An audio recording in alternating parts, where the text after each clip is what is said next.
Shadow's house.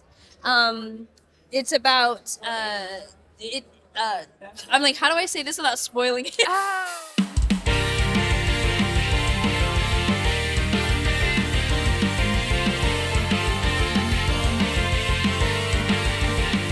Hey, Elise Baughman here with Anime Adventures, and I am with Dani Chambers. Hi. Hello. So we're at Anime Dallas. It's been a fantastic weekend, and it's such a treat I get to meet Dani for the first time because I have known about you for a while. Good things, yes. Oh yes, good things. Okay, good. So let's jump straight into it. Yeah. You have so many fun little characters. Yes. I had her bring her prints. So which one shall we cover first? Okay, well, my first one is Chise Hatori from the Ancient Magus Bride. Uh-huh. I adore this show Oh. so much. A really good one, touches the heart. Really? Stuff, What's your yes. favorite thing about this show? The music, the Yeah. animation, the story. It's a good all around. Really relate to the character. Really? Yes. Okay. Oh, goodness. So if somebody hasn't seen it, like one you highly recommend. Oh, absolutely. Even if I wasn't in it, watch it. It's, Oh, okay. it's really, really good. Okay, so I haven't seen this one. So I need to put this on my watch list, Yes. it sounds like. Okay. Please. It's phenomenal. Oh, nice. Really, really good. Okay, well, here, I've got one right next to my hand. Yes. That is Hina from The Day Became a God. Mhm. My first role that I had to speak like Shakespearean. Really? Mhm. And did you have Shakespeare in your background? Like, was that in your wheelhouse? No. Oh. That would be hard. And if I asked you to speak Shakespearean on the spot, could you do it? Or did you have to really work hard? Because I've had some spots where I had to, like, really work hard for it. It was hard. Yeah. I couldn't do it on the fly because I don't really know. I mean, I love Shakespeare. Yeah, I I like do reading too. it, but Mhm. I've always wanted to perform it, but I never got the chance to. So when I found out that she speaks like Old English, it was very hard to do that and match the flaps. So So it was probably that good, because I've had roles like that where you're like, that was hard. I had to speak with a German accent for Fruits Basket. Yeah. And so I was like, that was hard, but it was a good actor challenge. So I'm assuming that would be like this, where you were like, it's hard, Yes. but it was a good actor challenge. Is that how you would Absolutely. describe it? absolutely. Okay. Yeah. Okay. Working, with the director Cliff Chapin, he was fantastic. He helped me through it, and I actually got some tutoring from Caitlin Glass. Oh, Caitlin Direct, she's fantastic. Yes, Yes, with she accents and does- everything. Yes. And dialects.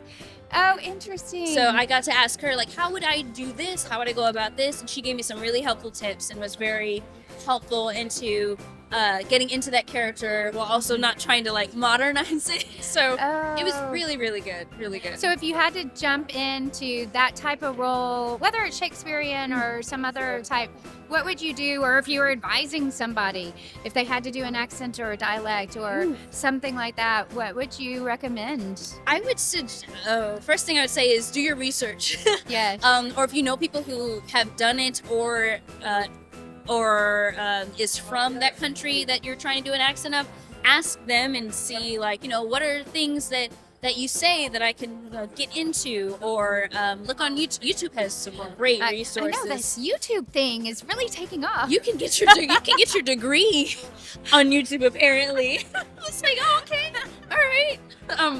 But yeah, no, just like doing as much research as you can will Okay. definitely help. Yeah, I used YouTube a lot.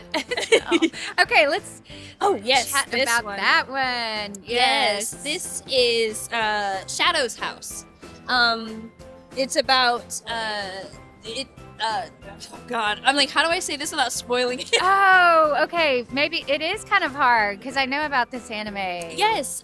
So it's these shadows that live in this house, obviously, Yes. but they have living dolls that act as their servants, and there's a whole bunch of mystery and secrets that have to be solved. That they two have to work together to figure out what's going on with Shadow's house. Yes. So it's super crazy, super epic, I think. It's like reminds me of the Promised Neverland a bit. Oh yeah. That very well said without giving spoilers. yes, Yes, because 'cause- that was kind of a tricky.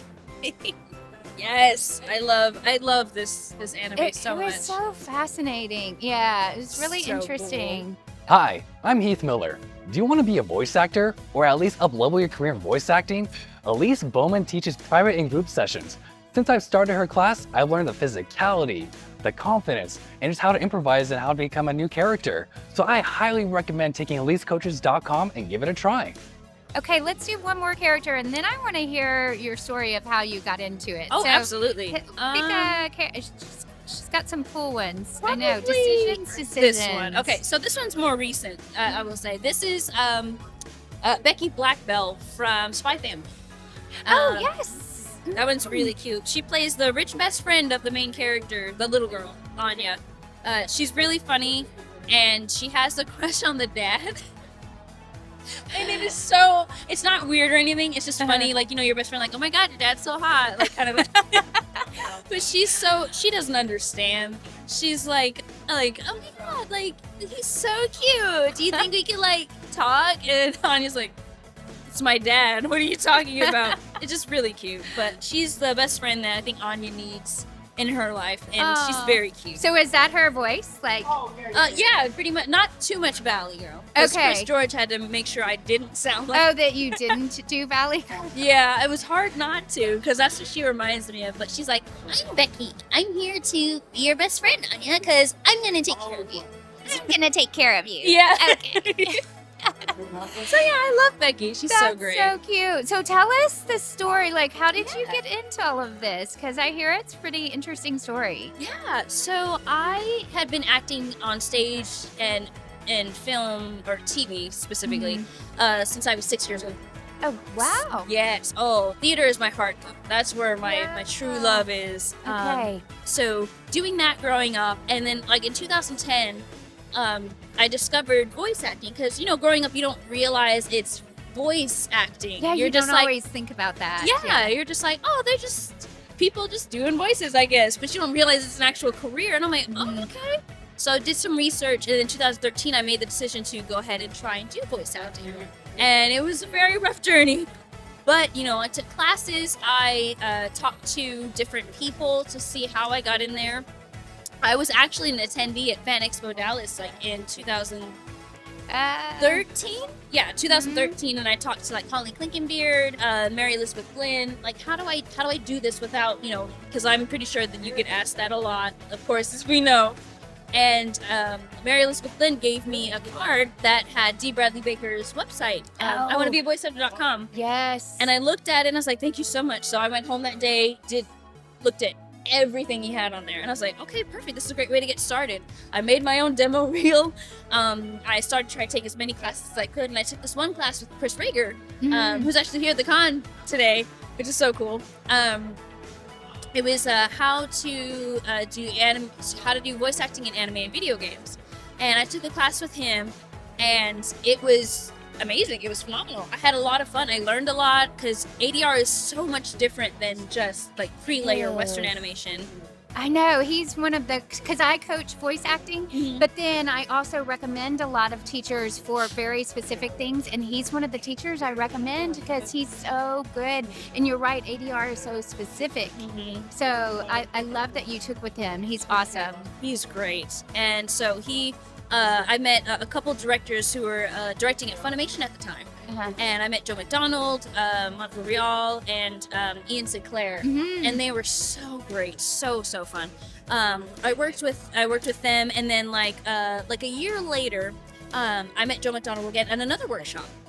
He did it at like a public library, and it was more acting rather than voice, which was really good. Yeah. And then he's like, hey, I met you at Rager's class. I was waiting for your demo. I was like, I sent it to you, and apparently it was in his spam, and he didn't realize it. And I was like, no. So I gave him my information, and he called me in like a couple weeks later to do some Walla for One Piece.